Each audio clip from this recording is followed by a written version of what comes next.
So as most of you know, I am a full-time nostalgia gamer, playing games like the original Crash Bandicoot, the original Spyro, Jak and Daxter, and Sly Cooper. But when I heard that there was a new game for Crash Bandicoot coming out, I had to hop right on it. Then I heard it was a multiplayer game, and I was like, wait, what? So I tried out the beta.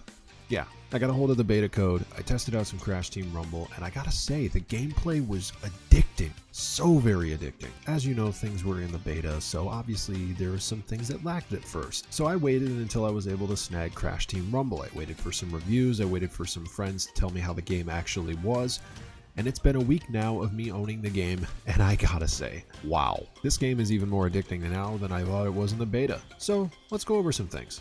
What did I love? So far from what I've done in Crash Team Rumble, I love the overall unique aesthetic to this game. While yes, it's a multiplayer game and we've seen a lot of those do this first to win games, this one takes the cake as a unique twist on Crash Bandicoot, using Wumpa Fruit to bank into a team podium, gem platforms to boost your Wumpa banking, relics to help with special abilities that are scattered throughout the map, and multiple playable characters, something we've never seen with Crash Bandicoot before. The gameplay in general is one of the best things I've seen from Crash in a while, and yes, while it's a multiplayer game, it's so fun and it's a very addicting game style. But I have some things I want to mention. Let's talk about what I didn't like.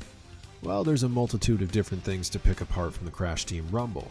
Of course, let's start out with one thing in particular. There's no balance between certain characters, and that's something I feel Toys for Bob should work on going forward. Tawna as a playable character is almost useless in competitive matches, which is definitely not ideal. Cortex is broken with remapping controls glitch that locks onto enemies and eliminates them from afar, and Tropy. Don't get me started on constant times I've been chased down by an entropy with no way to get away. There definitely needs to be some playtesting and rebalancing of some certain characters, but overall, despite all that, I have to say it's a great start. Obviously, this isn't going to be a perfect game at first, because this is probably one of the first, if not the first, multiplayer game that Toys for Bob has worked on. But the flaws are expected, and I think they can be managed quite easily. One more thing that I want to pick apart is that some minor things. I'm going to put them in a two-part format. Number 1, leaving games with a lobby. When you join a lobby in Crash Team Rumble, all players in your lobby are forced to leave the match, and if you wish to re-queue, there's no way for the host to bring you all out and into a new one. This is a little sucky when you're playing with friends. It makes the process of going from match to match just a little bit longer, and while it's not too terrible of a thing, it's something I really wish that we could have in this game, because having to leave and then wait for another invite over and over again every time you come up with a lobby that's a little bit too difficult to deal with, I don't really think that needs to be a struggle. And number 2, the trophies. No, not trophy. Trophies. The Xbox achievements, PlayStation trophies, whatever you want to call them. There are some trophies in this game that require you to do certain tasks with characters. And as I can attest, I've obtained the Crash trophy requirements multiple times, and some trophies just didn't pop. I have no clue why this keeps happening, but it's making certain trophies a lot harder to get in this game, especially since they're not easy to come by to begin with. That's one of the flaws for that. But the next one, I don't even want to say this is really a flaw, just more so of a request. Trophies in Crash Team Rumble are easy enough to the point where consistent playing can get you the trophy almost immediately, thus leaving in-game challenges as the last thing for you to do in this game.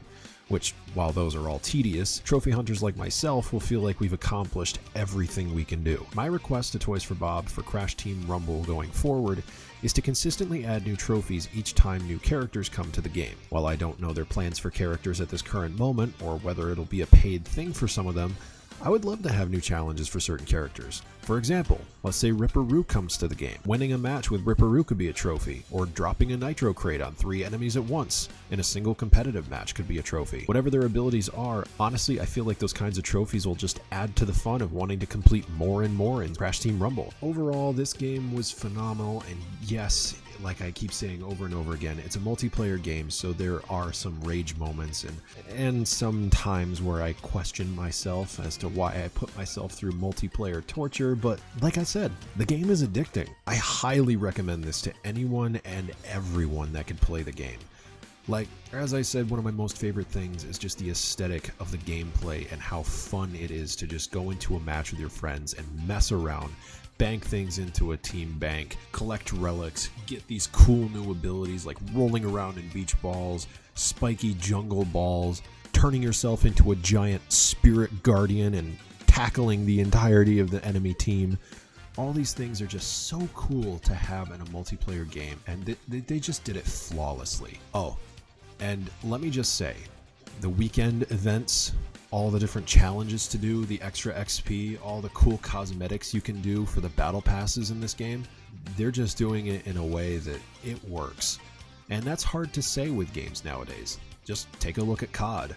Some battle passes aren't really all that great. Fortnite was the first one, and some games are just trying to copy it, but now this game doesn't feel like a copy.